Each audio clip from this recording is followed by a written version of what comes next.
Federico Lucio López, para que él haga las presentaciones correspondientes y una vez más, a nombre del Departamento de Sociología, les damos la más cordial de las bienvenidas.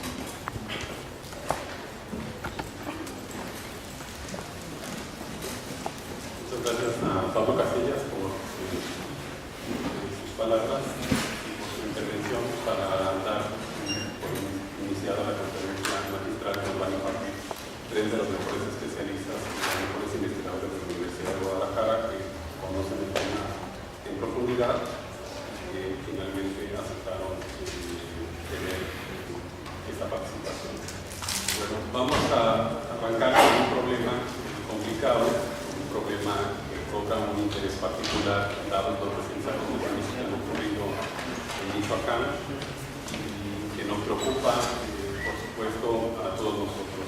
Es muy interesante que tengamos la presencia de tres investigadores que pertenecen disciplinarmente a campos que pudieran ser diferentes. Evidentemente las ciencias sociales tenemos el mismo denominador común entre todos y finalmente vamos a conocer desde la perspectiva jurídica, desde la perspectiva de la seguridad pública y desde perspectivas sociológicas qué es lo que ocurre en el caso de las autodefensas. Y como ocurre consecuencia, vamos a construir algunas hipótesis que es posible nos ayuden a entender este fenómeno porque tiene una complejidad cuyo origen, digamos, todavía es incierto y por supuesto su comportamiento futuro lo es todavía más. Vamos a iniciar con el doctor Dante Aro Reyes, profesor investigador de la División de Estudios Jurídicos, tiene un conocimiento en particular de estos temas muy detallado y enseguida continuaremos con la exposición del doctor Jaime Preciado, que también es conocido por muchos de ustedes, compartimos las mismas aulas. Finalizaremos con la intervención del doctor Pablo Moroedi, quien adicionalmente a su presentación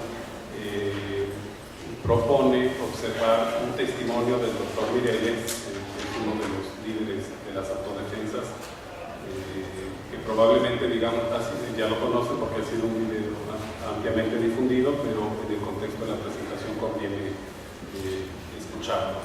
Entonces, iniciaremos con el doctor Dante Aro y yo, en todo caso, les cederé el uso de la palabra para ir comenzando.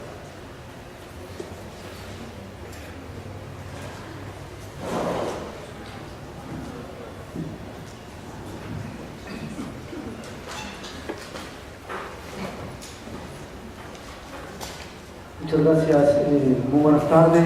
Primeramente agradezco la deferencia, la participación que a un servidor lo han invitado, Departamento de Sociología. Estoy por aquí para tener la parte de romper un poco el protocolo de una charla, un acercamiento, y es prácticamente el tener una visión, comentarios de un servidor sobre una realidad muy particular que está aconteciendo en nuestro país. Yo denominé autodefensas comunitarias en México y el Estado de Derecho, desde luego una visión de un servidor como abogado, maestro en Derecho, doctor en Derecho, pero poniendo desde luego la sociología, la parte de la sociología jurídica, que es el valor de hacer un análisis descriptivo y después un análisis propositivo. Entonces, sin más preámbulo, agradezco la presencia de todos y cada uno de ustedes y nuevamente a mis compañeros panelistas, a los organizadores, muchas gracias por esta oportunidad. Desde luego que hay dos cuestiones, violencia e inseguridad, que son lo que siempre en los últimos meses, en los últimos años, ha salido en primer lugar de las encuestas, de los mayores requerimientos que desea la ciudadanía, que desean los habitantes, los ciudadanos. Aquí estamos nosotros viendo que debido a una serie de fallas, inacciones, ha habido una serie de levantamientos, una serie de cuestiones que desde luego vamos a analizar. Fíjense ustedes que el surgimiento de grupos de ciudadanos armados de varios estados del país que argumentan la debilidad y corrupción de las instituciones encargadas de seguridad. Esto, desde luego, es un argumento, pero de entrada yo quiero hacer una distinción entre los diferentes grupos que actualmente están surgiendo. Esta distinción es no solamente una distinción para clasificar, sino una distinción muy necesaria e importante para saber a qué nos estamos refiriendo, porque obviamente a la hora de analizar cada grupo veremos obviamente la parte del problema que nos acontece. Primero, las policías comunitarias, que no son otra cosa que aquellos individuos ciudadanos que están hartos, cansados de que haya una injusticia, una impunidad, y que las instituciones establecidas del Estado, ustedes saben que el Estado tiene el jus punendi, o el derecho de castigar, tiene el monopolio del derecho de castigar. Nadie se puede hacer justicia por su propia mano. Esto obviamente establecido en los diferentes reglamentos, sobre todo en la Constitución, los códigos penales y toda la reglamentación. Y en ese sentido, el jus punendi, ese derecho, ustedes recordarán la teoría contractualista, por todo lo que aconteció, desde luego que el Estado no puede soltar este derecho de castigar por lo que puede suceder, pueden cometerse anomalías, pueden cometerse irregularidades, etc. Y las policías comunitarias, desde luego que es un primer eslabón en donde bajo ese hartazgo, y obviamente para protegerse, empiezan ellos a armar en la comunidad a hacerlo. Tenemos en esta parte de las policías grupos de autodefensa, y estos grupos de autodefensa también se clasifican en los grupos de autodefensa que surgen de la comunidad, de lo rural, de la ciudad, del pueblo, para poder protegerse. Pero también aquí está lo que establece la Constitución, nuestros grupos autóctonos o indígenas, que ya está regulado cómo pueden ellos ejercer su propia forma de uso, bajo sus usos y costumbres, de hacer justicia, bajo un marco, en este caso jurídico. Aquí tenemos obviamente esa clasificación, esos grupos indígenas que están obviamente a lo largo y ancho del país, desde luego que están regulados.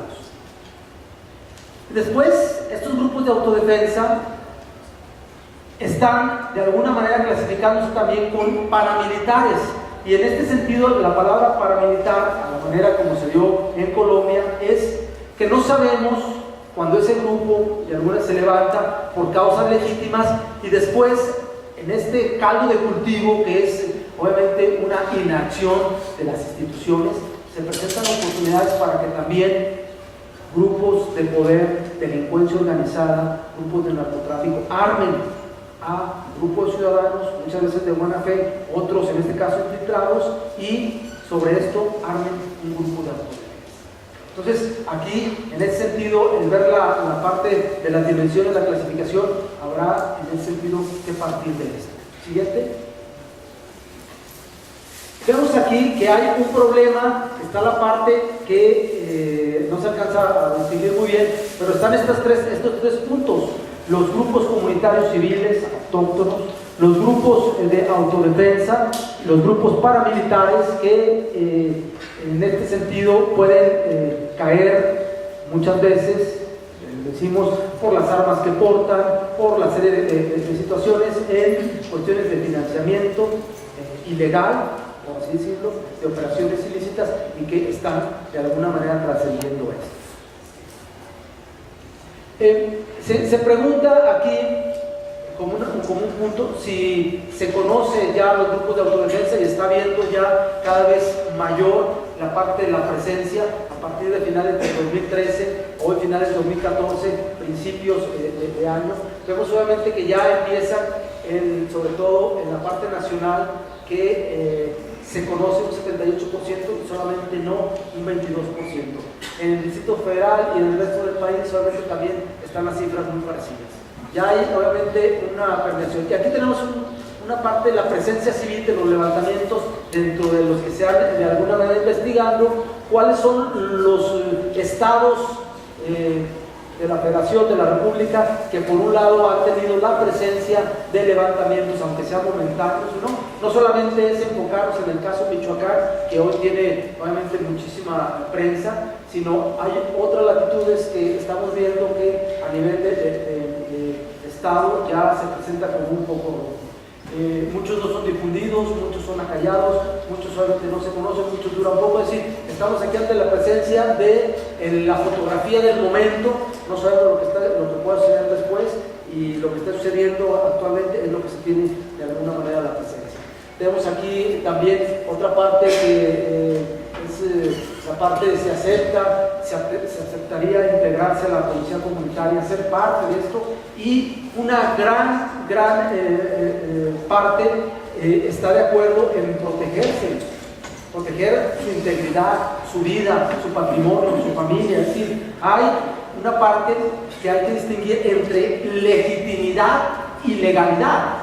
La parte de la legitimidad, desde luego, que es el razonamiento de autodefensa cuando se les ha atacado, y esto es un origen mucho más antiguo que la institución denominada Estado. Es decir, está la preservación de especie, la preservación del individuo mucho antes que esta situación ficticia a nivel jurídico denominado Estado. Por lo tanto, en este orden de ideas, desde luego que cuando alguien atenta contra su patrimonio, sus seres queridos, no se la piensan. Hay la parte de esa mecha que ha sido encendida y que está dentro de la parte de la legitimidad. Es decir, es legítimo que se pueda defender uno. Inclusive, la cuarta enmienda de los Estados Unidos, de la Constitución de los Estados Unidos de Norteamérica, que data de 1787, la Constitución, la promulgación, y a principios de 1800 se da esto, se le da el derecho de portación de armas. ¿Sí? El individuo tiene el derecho a portar armas para poder protegerse, para poder proteger su vida de esas circunstancias. Y armas de buen calibre, porque se dice que en las circunstancias que la delincuencia organizada trae armas de grueso calibre, en ese sentido también hay que estar, como dicen, en una equidad.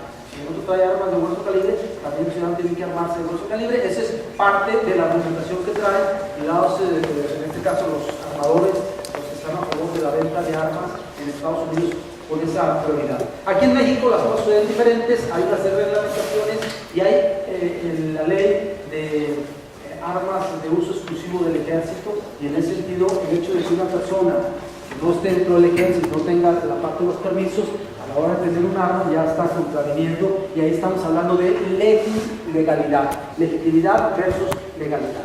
Siguiente.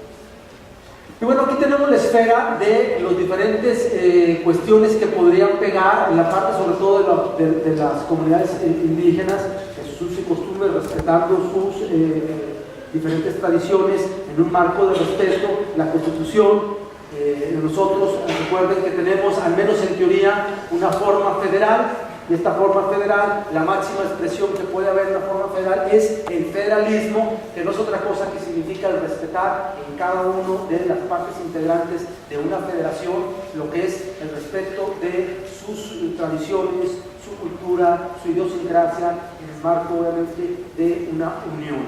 Eso es el término, lo que nos habla la palabra federalismo. Y desde luego que es un sistema federal que, al menos en teoría, así nos marca nuestra legislación a nivel nacional. Tenemos aquí una distinción que se da en las variables de legitimidad entre autodefensa y la policía comunitaria. Si carece de fundamento jurídico, y la policía comunitaria se da en el marco constitucional y de las leyes. Por eso el gobierno de la República está invitando de una manera conciliadora a que estas autodefensas logren, en este caso, meterse al redil, logren aceptar meterse, pero todavía no hay un acercamiento. Estamos en ese marco de la película donde ellos dicen que primero desarmen a los de la delincuencia organizada y luego desarman a los de las autodefensas, y esas diferenciaciones solamente es lo que choca. Tenemos la parte que tiene que ver con la naturaleza de tipo reactivo y es predominantemente preventiva. La parte del entrenamiento no se da y sí se da, o en este caso se da sobre la marcha. La parte de la vinculación social puede o no estar apoyado por la propia comunidad, y en el caso de la policía comunitaria requiere la relación estrecha de cooperación de la comunidad. Y la parte del financiamiento, fuentes propias, no necesariamente legítimas, y en la parte de la policía comunitaria, fondos federales, estatales o municipales. En la época de Juárez hubo por ahí unos levantamientos, y después se integraron estos levantamientos a una policía comunitaria, a este rubro. Y este orden de ideas, ya algunos teóricos, algunos auxiliares han dado, sobre todo para poder entender, han dado la idea de que es muy necesario que todo se vaya en el marco, en este caso, de lo que se puede realizar. Estamos hablando desde la visión estrictamente jurídica. Y desde luego que esto debe tomarse otras dimensiones, porque es un problema multidimensional, multifactorial, en donde se han dejado de lado una serie de actividades básicas que tienen que ver con la falta de una prevención integral, que es un punto adelante en esta construcción de hipótesis que está marcándose, un abandono terrible en las zonas, pobreza, una desigualdad, una falta de oportunidades para jóvenes, para adultos, una carencia de oportunidades, una parte de inversión en la parte de los valores, sobre todo la parte educativa, una parte a lo que llamamos nosotros en la Organización de las Naciones Unidas, en el Programa Nacional de las Naciones Unidas, la seguridad humana, que abarca 7 dimensiones, las cuales se tienen de alguna manera que haber una correlación: seguridad alimentaria, seguridad económica, seguridad de salud, seguridad, en este caso comunitaria, la seguridad política, la seguridad medioambiental. Son cuestiones que de ahí se desprenden de estos programas, la parte de tener el habitante una verdadera calidad de vida, ¿sí? Que pueda el habitante en cualquier lugar tener ese acceso a lo que es una calidad de vida. Y en esta problemática que tenemos, nosotros vemos el caso de lo que estamos viendo, que no es un problema de policías contra ladrones, no es un problema de inseguridad, no es una crisis de inseguridad únicamente, sino que estamos también haciendo la parte que es una crisis de Estado, una crisis que ha pegado en la conformación. Por eso se habla por parte de algunos con ese término de failed state, o Estado fracasado o Estado fallido. ¿Por qué? Porque no logra dar esa parte de satisfacción mínima elemental para los habitantes, y ahorita lo vamos a ver en un Estado de Derecho. Y bueno, aquí está la parte del seguimiento y evaluación, que carece de monitoreo, mientras que las policías comunitarias exigen el cumplimiento de indicadores como victimización, homicidios, violencia contra grupos vulnerables. Ahí tenemos solamente una parte de lo que marca el deber ser y de las cosas como están sucediendo. Aquí, obviamente, delincuencia organizada, grupos de autodefensa, paramilitares, es decir, ¿a quién beneficia esta situación? Desde luego que hay un beneficiado, y en este caño de cultivo, pues la parte que saca mayor raja son pues los que no están dentro de un redil, de un camino. En ese sentido, podemos ver que los menos beneficiados son los habitantes. Aquí son, como dicen, los víctimas que han sido victimizados, los terceros perjudicados. Siguiente. Bueno, los fines sociológicos del derecho, como ustedes saben, el derecho es el cemento de la estructura social, mantiene pegados los diferentes ladrillos del edificio de la sociedad.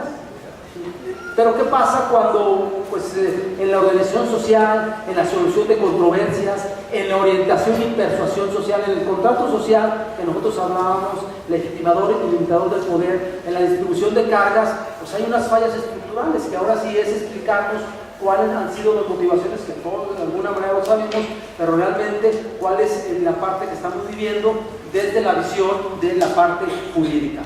¿Sí?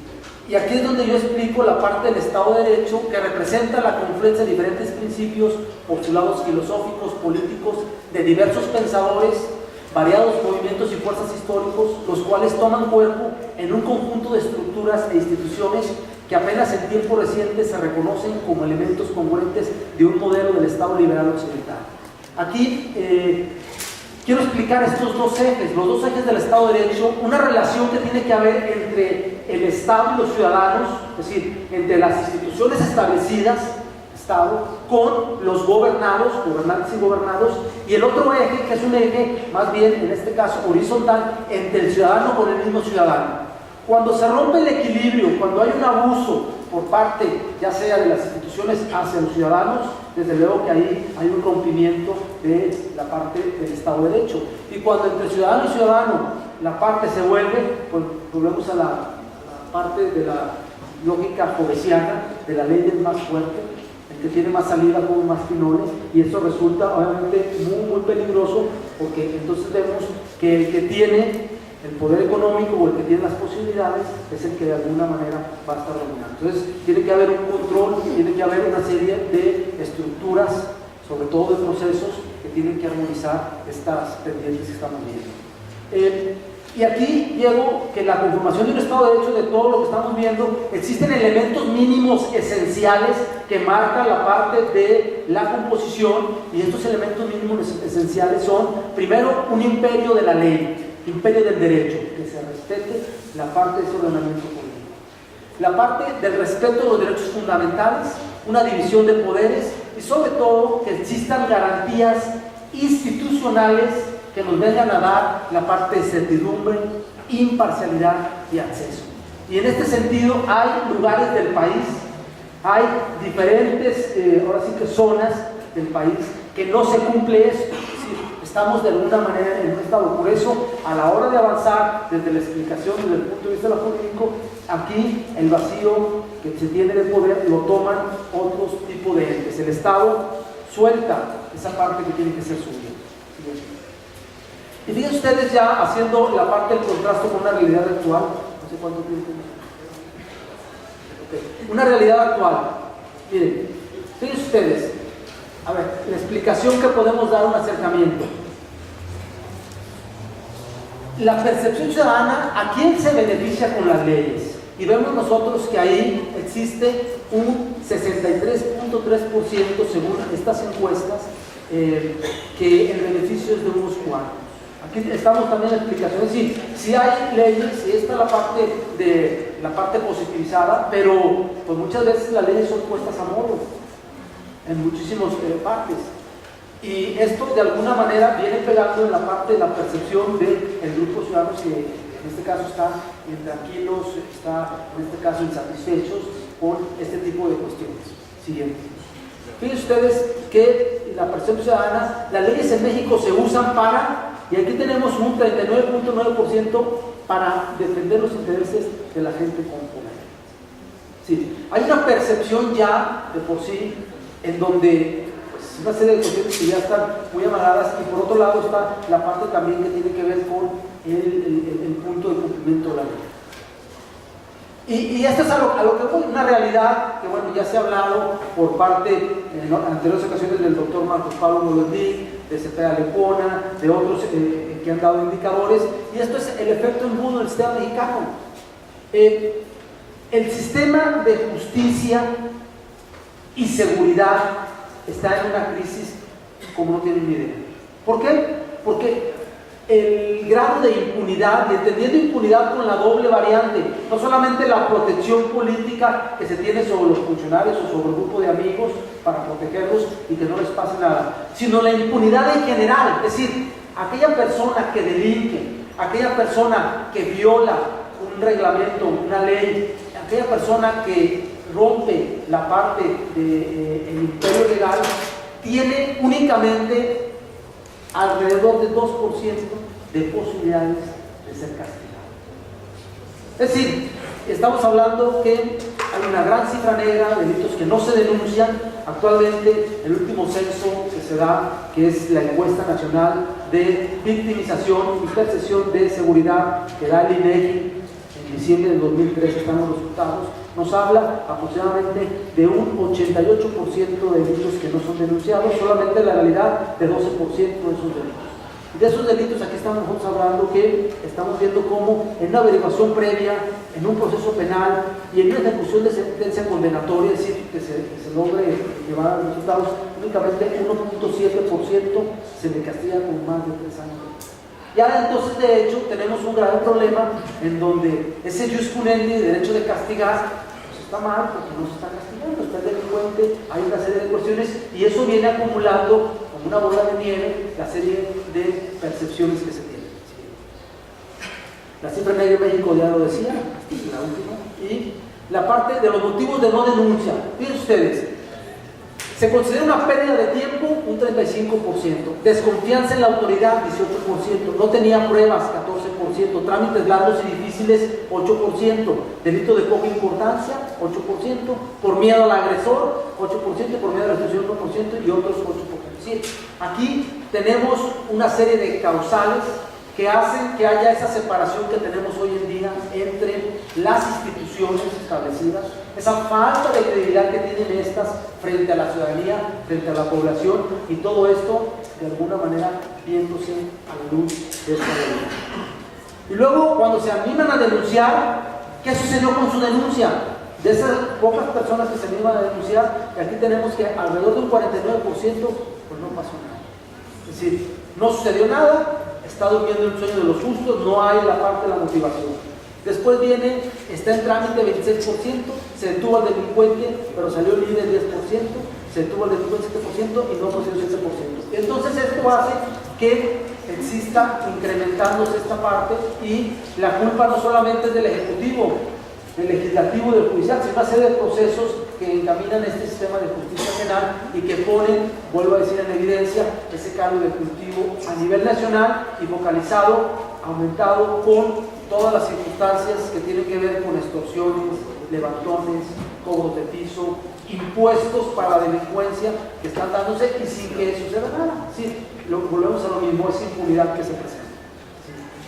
Bueno, análisis propositivo en esta parte que se tiene que ver con las autodefensas, la parte de los grupos de autodefensa, hacia una concepción de seguridad ciudadana, fortalecer las acciones responsables de velar por la seguridad ciudadana y la justicia en nuestra entidad y en la parte de todo México mediante la parte de la sanción efectiva para poner fin a la impunidad. Esa es obviamente una reforma de gran calado. De nada sirve que vayan millones de pesos, miles de millones de pesos a una entidad si no van realmente a resolver el problema de raíz, de recambio, con programas de mediano y sobre todo largo alcance, porque esto desde luego puede ser muy mediático, pero querer resolver el problema de la noche a la mañana solamente lo quieren los políticos porque están buscando solamente las fotografías para conseguir otro puesto político. Esto realmente no es así. La inacción y la inactividad por lustros, desde luego que tiene que volverse a reactivar, y no es tan fácil y no es un solo camino. Son caminos solamente encontrados, ya lo vuelvo a decir, con una parte integral de actuación. La prevención integral, el impulso de la participación ciudadana es importante, y la observancia de la ley por la propia autoridad y el respeto escrupuloso de los derechos humanos. Apostar por la educación como un elemento generador de una cultura de legalidad y de paz. Promover la participación y el compromiso de todos los actores sociales para el fortalecimiento de la seguridad y la justicia. Y la parte que tiene que ver con la parte de lo que yo quería hacer es la parte de la participación ciudadana, que muchas veces por la apatía, por la falta de tiempo, por una serie de cuestiones, quedamos solamente sin la parte de exigir. En la medida que el ciudadano proactivamente participe en la formulación, elaboración, monitoreo de las políticas públicas de cualquier, en este caso temática, en gestión social, educación, seguridad, etcétera, en la medida que se participe y se exija, en esa medida vamos a tener mejores resultados, sobre todo Chile. Esto es de alguna manera un pequeño acercamiento en las bases conceptuales para poder tener nosotros oportunidad de, si es que lo hay, en sus preguntas y respuestas, poder adentrarnos más en esta construcción de hipótesis de por qué estamos como estamos. Muchas gracias.